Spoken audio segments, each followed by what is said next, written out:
Today we have Kevin Baptiste with us, and he is local to this area? Yes. To Worcester.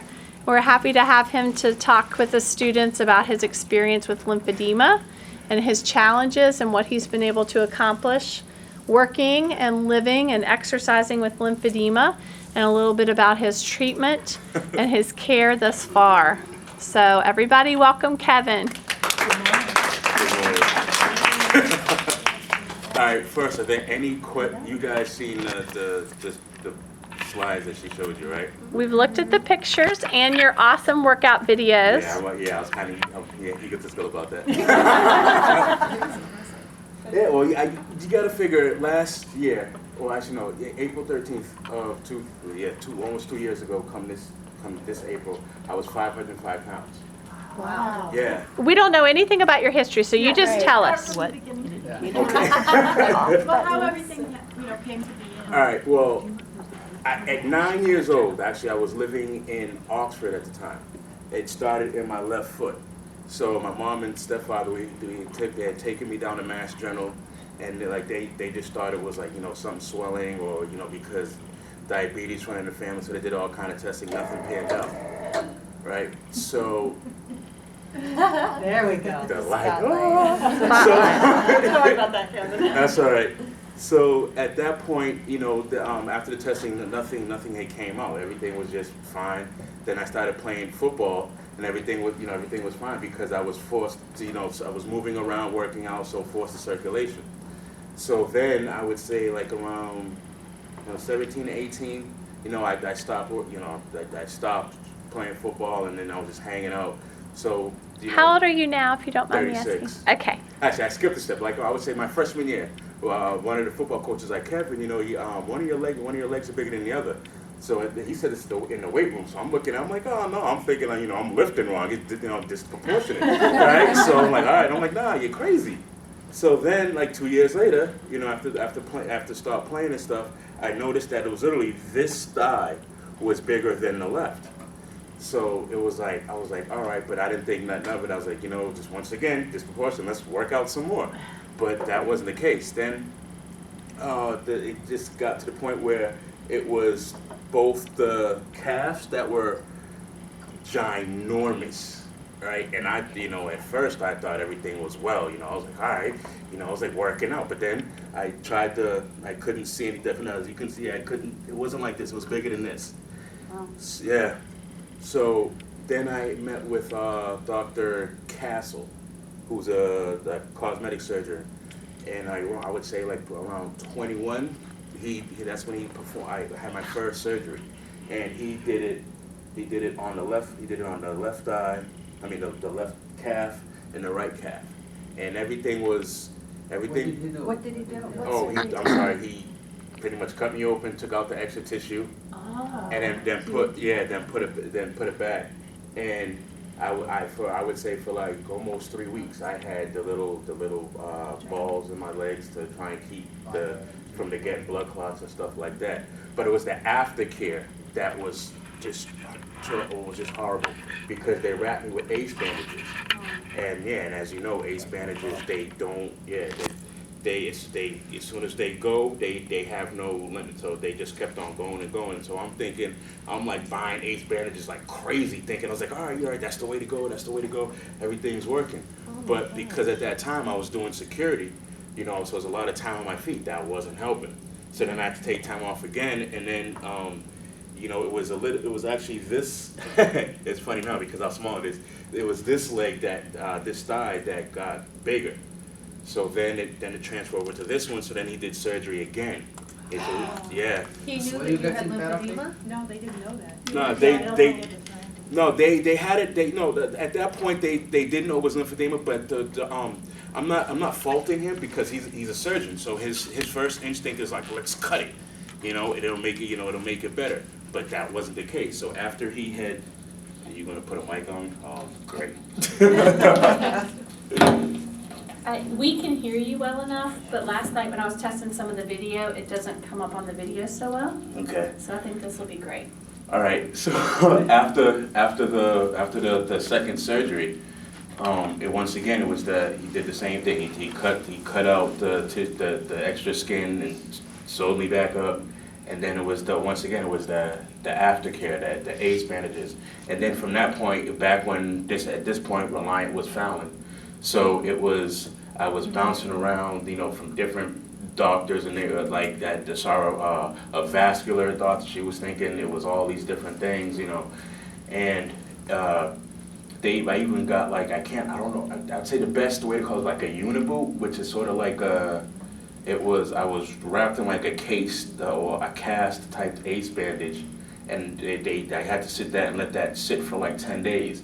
And now that worked for the first 48 hours, but as you know, just standing to like the pressure, the compress, just push it. My skin was breaking. So then I would say maybe 2 years ago, I actually went to go see Lisa Arillo over at the Hanneman in the Wound Clinic at UMass, the teaching school in Worcester. She had me meet Jen Goyette, who also does the manual drainage that you're doing now, and she was telling me she was telling me so much that the Dr. Castle, even my primary care didn't even know about me, because my primary care all he knew was that it was lymphedema. He had no idea how to treat it. He was like all I can tell you is he was like surgery and lose some weight. I was like, okay, well that helps, but what do I do after that? So it was after meeting, but the interesting thing is I started seeing my physical therapist right in the middle of losing the weight. So it was interesting because I had lost 75 pounds prior to seeing her. So then it was like, she was like, okay, she was telling me that, the pros and cons of the therapy and the surgery. Now the thing one of the perks of one of the reasons why I went to see her was to do that, and also because they had as much as I love them, Dr. Castle and Lisa, they printed a pretty picture of after you lose the weight, you can do the surgery, take off the extra skin. I was like, yeah, but then seeing my physical therapist Jen, she was like, here's the one thing they didn't tell you, is that your lymph nodes are in your skin, right? I was like, oh. I was like, so what does that mean? She was like, yeah. She's like, as much as the first 4 surgeries helped you, it actually made it worse. Because taking out, she was like, whatever you have for a lymph node system, by them taking out the extra skin, just made your system smaller and made it have to work more. So she was like, it's also, now they told you how they're gonna take out the extra skin off your stomach and stuff like that. I was like, yeah. She was like, well, that's where she was like, that's one of your biggest pools of the lymphatic system is. So I was like, oh. So I was like, okay, so then I won't do that. But I would say there's that's where I think one of my one of the biggest pet peeves for me would be a lot of people don't know the fact of not to recommend to do the surgery, because because that's the go-through thing, and a lot of people with lymphedema, they're not too fond of their appearance. And I was one of them.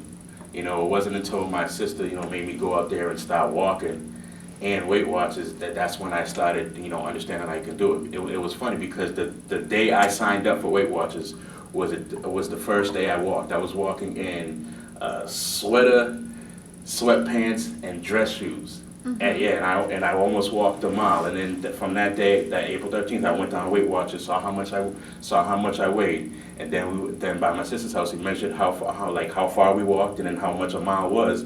April 14th, I went and walked my first mile, and it's been uphill ever since. Good. Yeah, and I actually like living in Leicester because all the hills, so that helped me lose this. I'm telling you, man. So how much weight did you lose in all? I'm about 320 now. Great. Yeah. When did you start? April, I started at 505. Wonderful. Yeah, I'm a beast. I'm trying to. Thank you. But I can honestly say, that's another thing, because I actually talked to Dr. Castle. Well, I talked to Lisa Arillo. I want to say Tuesday, and then I was telling her, because she hasn't seen me since in a while. I was trying to tell her, how I'm trying to start a support group, because there was nothing in the area for anybody who has this. right? So then she was like, so I told her, how much weight I lost, like, she almost fell off with the phone, literally. I heard it, she's like, oh my God. So then I was, I'm actually going to meet with her and Dr. Castle next Friday.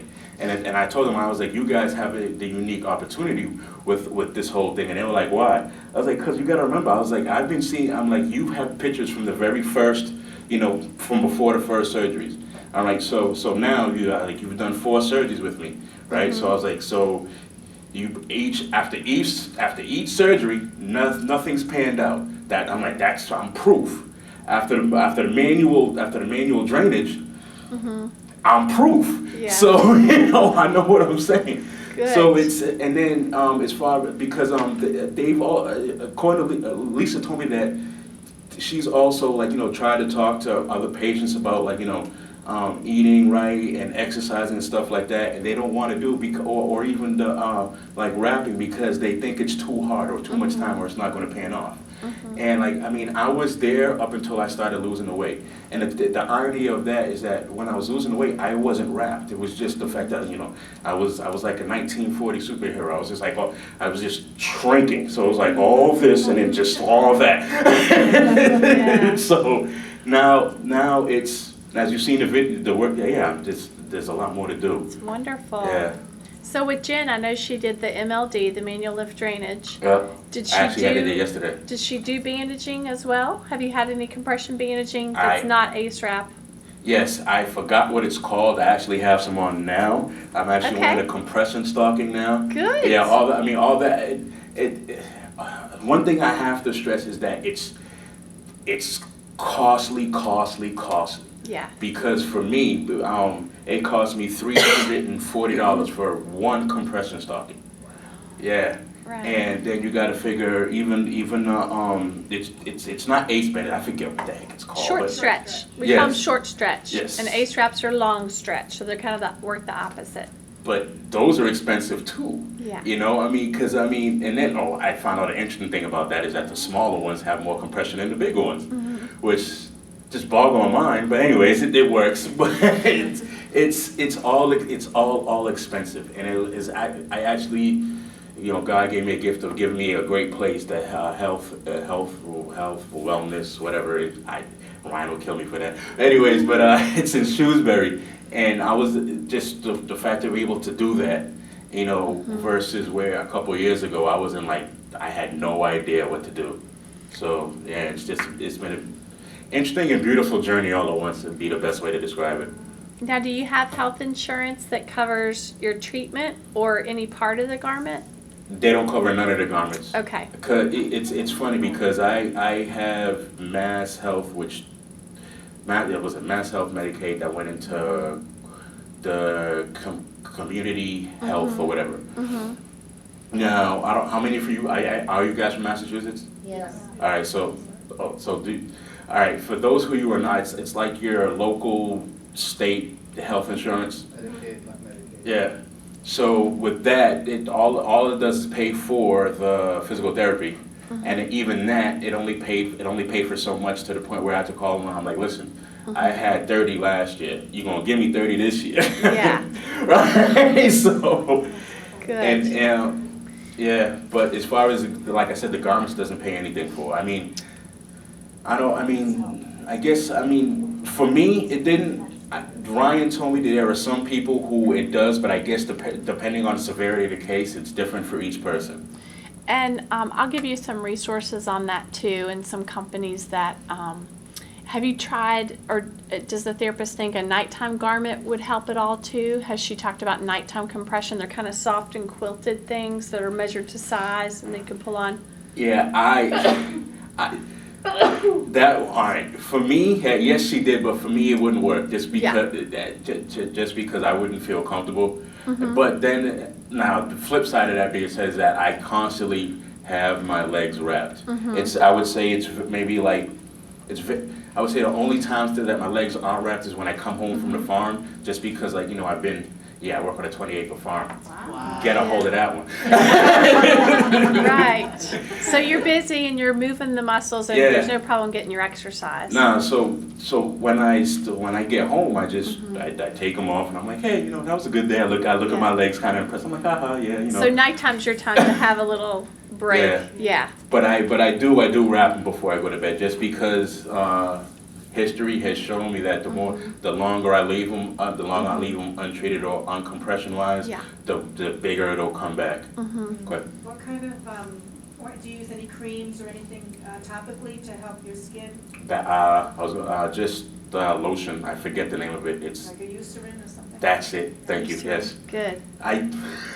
My physical therapist yells at me all the time for even now. She knows I use it, but there are sometimes like Friday me being a farmer, I had a meeting to find out about getting conservation land because I want to open a farm, like a community farm and then a youth farm as well.